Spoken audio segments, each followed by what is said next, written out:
ಆತ್ಮೀಯ ವೀಕ್ಷಕರೇ, Royson creations YouTube ಚಾನಲ್ಗೆ ನಿಮಗೆ ಸ್ವಾಗತ.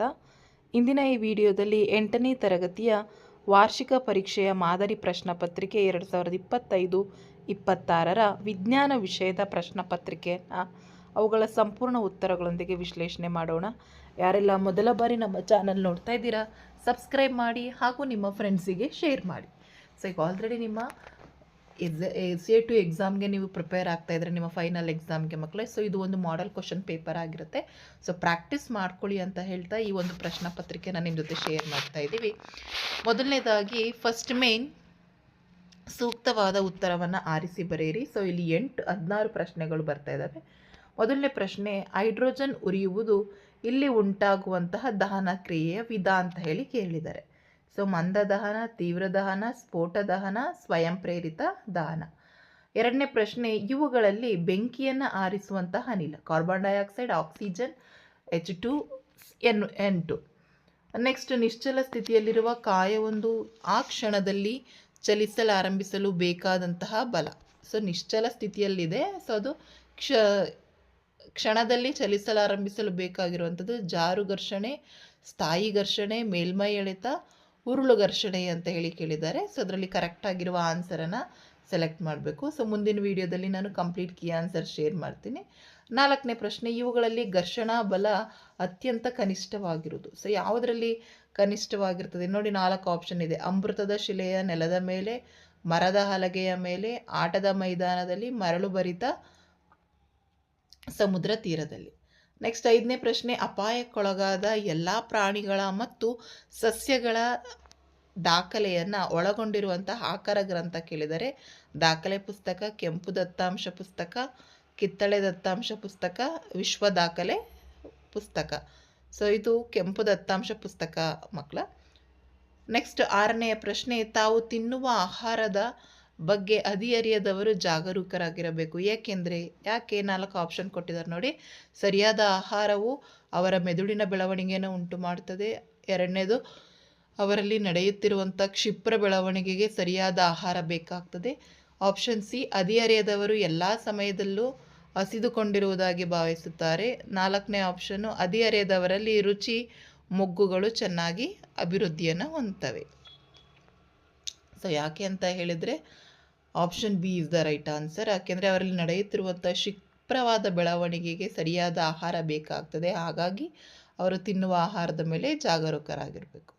ನೆಕ್ಸ್ಟ್ 7ನೆಯ ಪ್ರಶ್ನೆ, ಟೆಸ್ಟೋಸ್ಟಿರಾನ್ ಮತ್ತು ಈಸ್ಟ್ರೋಜನ್ಗಳ ಉತ್ಪಾದನೆಯನ್ನು ನಿಯಂತ್ರಿಸುವುದು ಯಾವುದು ಅಂತ ಕೇಳಿದ್ದಾರೆ. ಥೈರಾಯ್ಡ್, ಮೆದೋಜೀರಕ ಗ್ರಂಥಿ, ಪಿಟ್ಯೂಟರಿ ಗ್ರಂಥಿ, ಅಡ್ರಿನಲ್ ಗ್ರಂಥಿ. ಸೊ ಅದು ಪಿಟ್ಯೂಟರಿ ಗ್ರಂಥಿ ಆಗಿರ್ತದೆ. Option C right answer.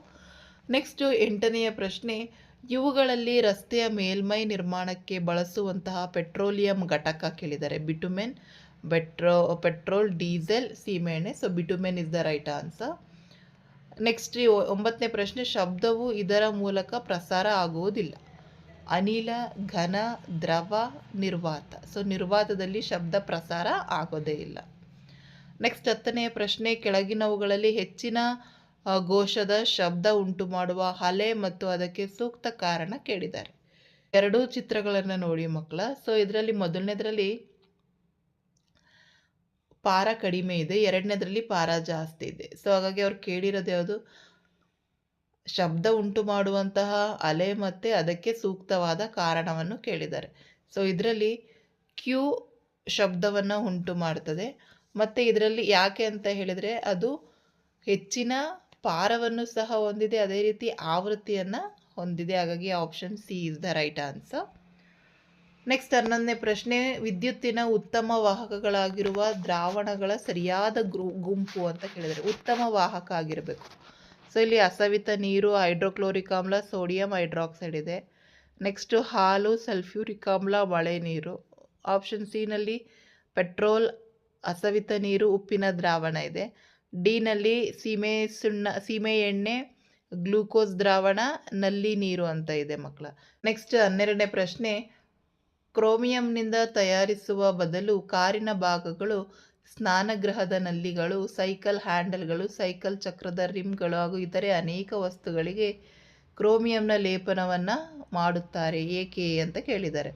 So ಯಾಕೆ ಅಂತ ಹೇಳಿದರೆ ಅದು ಕ್ರೋಮಿಯಂ ಗೀರು ವಿರೋಧಿ ಗುಣವನ್ನು ಹೊಂದಿದೆ, ಕ್ರೋಮಿಯಂ ದುಬಾರಿಯಾಗಿದೆ, ವಿಶೇಷವಾದ ಹೊಳಪು ಹೊಂದಿರ್ತದೆ, ಕ್ರೋಮಿಯಂ ಬೆಲೆ ಕಡಿಮೆ. ಆಪ್ಷನ್ ಎ ಅದು ಗೀರು ವಿರೋಧಿ ಗುಣವನ್ನು, ಅಂದರೆ ಅದು ರಸ್ಟ್ ಆಗೋದು ಇರೋದಿಲ್ಲ, ಹಾಗಾಗಿ ಕ್ರೋಮಿಯಂನಿಂದ ಮಾಡಲ್ಪಟ್ಟಿರ್ತದೆ. 13ನೇ ಪ್ರಶ್ನೆ, ಈ ಕೆಳಗಿನವುಗಳಲ್ಲಿ ಘರ್ಷಣೆಯಿಂದ ಆವೇಶಗೊಳ್ಳಲು ಸಾಧ್ಯವಿಲ್ಲದಂತಹ ವಸ್ತು ಕೇಳಿದರೆ. ಪ್ಲಾಸ್ಟಿಕ್ನ ಅಳತೆ ಪಟ್ಟಿ, ತಾಮ್ರದ ಸರಳು, ಉಬ್ಬಿದ ಬಲೂನ್, ಉಣ್ಣೆಯ ಬಟ್ಟೆ. ಸೊ ಅಲ್ಲಿ ನಮಗೆ ಕರೆಕ್ಟಾಗಿರುವಂಥ ಆನ್ಸರ್ ಯಾವುದಪ್ಪ ಅಂದರೆ ತಾಮ್ರದ ಸರಳ ಆಗಿರ್ತದೆ. ನೆಕ್ಸ್ಟ್ 14ನೇ ಪ್ರಶ್ನೆ, ಕಟ್ಟಡಕ್ಕಿಂತ ಎತ್ತರವಾದಂತಹ ಲೋಹದ ಸರಳುಗಳನ್ನು ಕಟ್ಟಡದ ಗೋಡೆಗಳಿಗೆ ಅಳವಡಿಸಿದಾಗ ಅಂತ ಕೇಳಿ.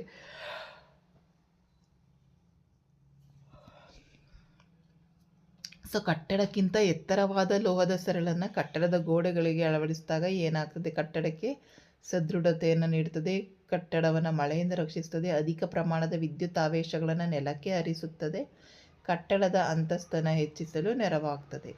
ಸೊ ಅದು ಕಟ್ಟಡಕ್ಕೆ ಸದೃಢತೆಯನ್ನು ನೀಡ್ತದೆ. ನೆಕ್ಸ್ಟ್ 15ನೇ ಪ್ರಶ್ನೆ, ಬಿಳಿಯ ಬೆಳಕು 7 ಬಣ್ಣಗಳಾಗಿ ವಿಭಜನೆ ಹೊಂದುವ ವಿದ್ಯಮಾನಕ್ಕೆ ಏನಂತೇಳಿ ಕರೀತಾರೆ? ಚದುರುವಿಕೆ, ಬೆಳಕಿನ ಚದುರುವಿಕೆ ಅಂತ ಹೇಳಿ ಕರೀತಾರೆ. Option A is the right answer.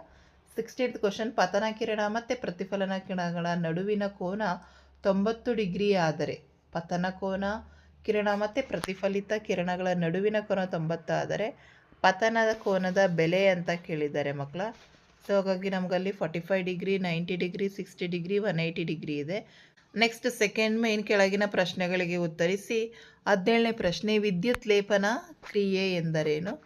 18ನೇ ಪ್ರಶ್ನೆ, ಪ್ಯಾರಾಮೀಸಿಯಂನ ರಚನೆಯನ್ನು ತೋರಿಸುವಂತಹ ಚಿತ್ರ ಬರೆ. ಸೊ ಚಿತ್ರ ಮಾತ್ರ ಕೇಳಿದ್ದಾರೆ. ಸೊ ಪ್ಯಾರಾಮೀಸಿಯಮ್ದು ನಿಮಗೆ ಈ ಶೇಪಲ್ಲಿ ಬಂದಿರ್ತದೆ. ಸೊ ಈ ಶೇಪಲ್ಲಿ ಈ ಥರ ಇರ್ತದೆ.